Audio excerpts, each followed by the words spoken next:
Hello and welcome to the AMA Update video and podcast. Today we're talking about misinformation and how technology and other solutions can help physicians address it. Here with me today in our Chicago studio is Dr. Geeta Nayyar, a nationally recognized leader in healthcare information technology and author of the upcoming book, Dead Wrong, Diagnosing and Treating Healthcare's Misinformation Illness, which is going to be out this fall. I'm Todd Unger, AMA's Chief Experience Officer in Chicago. Dr. Nayyar, welcome. I'll just say, you like to go by Dr. G, so we'll switch from here. Well, I think you're the only one who can actually say my name, Todd, so thank you for that. Thank you for having me.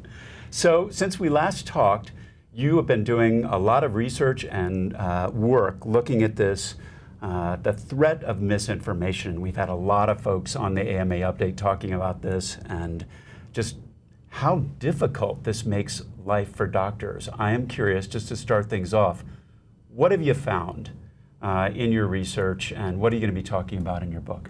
Well, thank you for asking again. Look, the reality is misinformation has been around forever.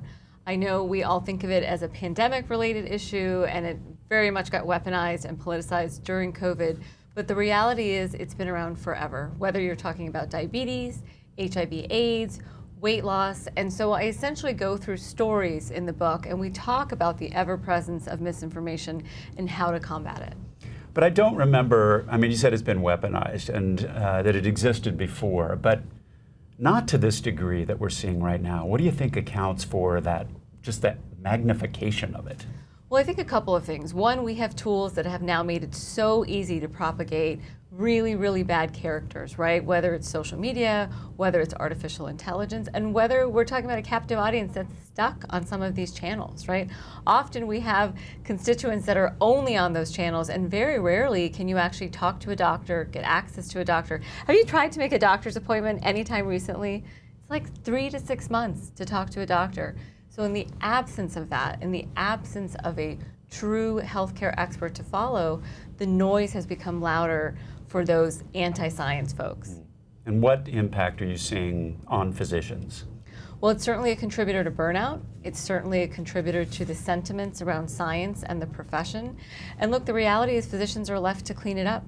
They're left to educate people on prevention, vaccines, the importance of masks, all the things we saw through the pandemic, but continue to see in other facets of healthcare like diabetes, cancer, and just basic primary care.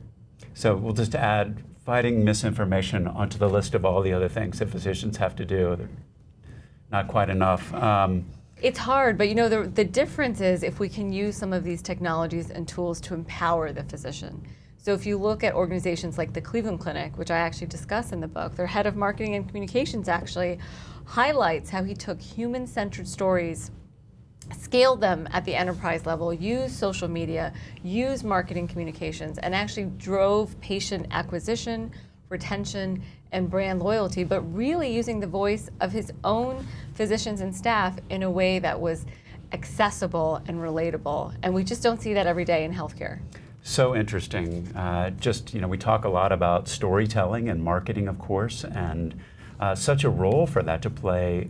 When we think about communicating with Congress, for instance, what we hear time and time again is that those stories from physicians are just so important to tell, and it's great to hear it being played out in another arena there. Look, marketing is all about people knowing, liking, and trusting you. And one of the things physicians struggle with is all three of those, right? Is one, how do you get your presence out there? If you don't have a digital presence, you don't have a presence. You have to be likable, not speak in medicalese. You have to speak in plain, simple language and be reachable, be approachable. And people have to trust you. This all goes back to being very personable. Very much people are looking for that trusted relationship when they're vulnerable. And look, every doctor doesn't have to do this, but they do have to partner with their marketing people. They have to partner at the enterprise level.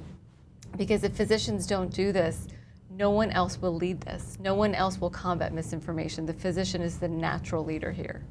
Now, you've had a high-level view of the technology space related to healthcare. You're former chief medical officer at Salesforce, very prominent speaker, talk a lot about AI. When you think about the tools now that physicians have to work with to combat misinformation, What is the role of technology, both good and bad, in doing that? So just like a hammer, right? You can build stuff or you can break stuff. And so we have to think about artificial intelligence in the same way. There is so much opportunity to do amazing things, get mass communication out there, anticipate questions, answer questions directly in an equitable way, in a way that is racially sensitive. If we implement AI in all the right ways, it can be a real tool to combat misinformation. But if we don't, then this can become a very dangerous weapon and can actually propagate misinformation. How do we solve that? Well, I think we have to work collectively. I think we have to watch AI. We have to understand it. There's still a lot that we don't understand. So where it really goes from here is important for us as industry leaders to weigh in. I would hope the AMA is going to be part of the story here in terms of regulations and the ethical uses of AI, but it's very important that we have medical oversight and medical leadership, because there really are a lot of ethical issues that we don't even understand yet. So finding that right balance, finding that right way to lead with physicians and not just throw technology at physicians, which is what we've done to date, particularly with EHRs. Absolutely, and not a great outcome on that front. It's taken a long time to work toward a better solution. I'm curious, in your book writing, what has surprised you about the topic that you've been writing about? You know, what's not surprising and surprising all at the same time is the humanity, the connection of humanity. What moves people, what motivates people, what captivates people goes back to that know, like, trust. When a consumer finds someone they know, like, and trust, it doesn't matter if it's their hairdresser, it doesn't matter if it's their mechanic, it doesn't matter if it's Dr. John Doe, they are loyal forever.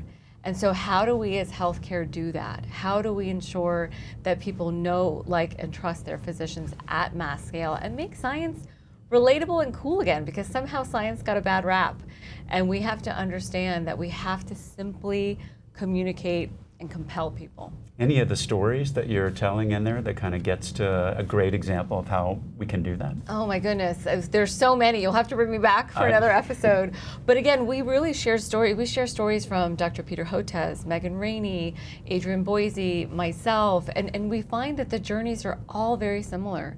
We have stories from Carla Denise Edwards. I mean, we've really brought in all aspects from different geographies, different racial biases, and just different spectrums of healthcare leadership, from media doctors to Dr. Boise, who led patient experience at Cleveland Clinic. And so it's just really interesting to see it all leads back to the same thing, which is the humanity of medicine and how technology can either empower that or hold it back. That's so interesting. Dr. Hotez, of course, been a frequent visitor on the AMA update, and we've heard many of his stories about what he's gone through in terms of anti-science aggression. You both have books coming out right around the same time, so that's we do, but I don't have the same bow tie. He's got like really cool bow ties. That's what we did provide that for him, one of his bow ties at least. I'm curious. I want to go back to just something you mentioned before too, about this word marketing. And when it comes to physicians, probably not kind of front of mind. I think, you think maybe there's a marketing problem to be solved here with physicians. How does that play out? Well, first of all, to physicians, marketing is a bad word, and it shouldn't be, right? Marketing is how we combat misinformation. I say it's patient education, not marketing, but it's all connected, right? And prior to the pandemic, marketing was really, hey, we're on the corner of 7th and 5th, we're open 24/7, we've got virtual services, but now marketing is patient education, and it really is building patient acquisition, retention, and brand loyalty. And if you're not doing it, believe me, the retailer down the street is, the doctor down the street is, or the chiropractor or the PA, because in the absence of physicians, we are in a shortage issue right now. We have a burnout issue. In the absence of physician leadership in this space, there's other noise. There's so much other noise from so many other people, and they're taking your patients and they're keeping them. And that may not be the best thing for patient care, because we know that outcomes are driven by informed, educated patients that see the same primary care doctor or specialist over time. And that's what drives health. That's what ultimately drives outcomes. So, really eager to read your book. Do you want to give one more shout out to it? Thank you. The book is called Dead Wrong. It is not an Agatha Christie novel. It is about diagnosing misinformation and disinformation. And I hope every healthcare leader out there reads it, is inspired, and does something about it. So inspiring to have you, and I can't wait to read your book. Thanks for dropping by the AMA studio. That's it for today's AMA update. We'll be back with another segment soon. In the meantime, you can find all our videos and podcasts at ama-assn.org/podcasts. Thanks for joining us today. Please take care.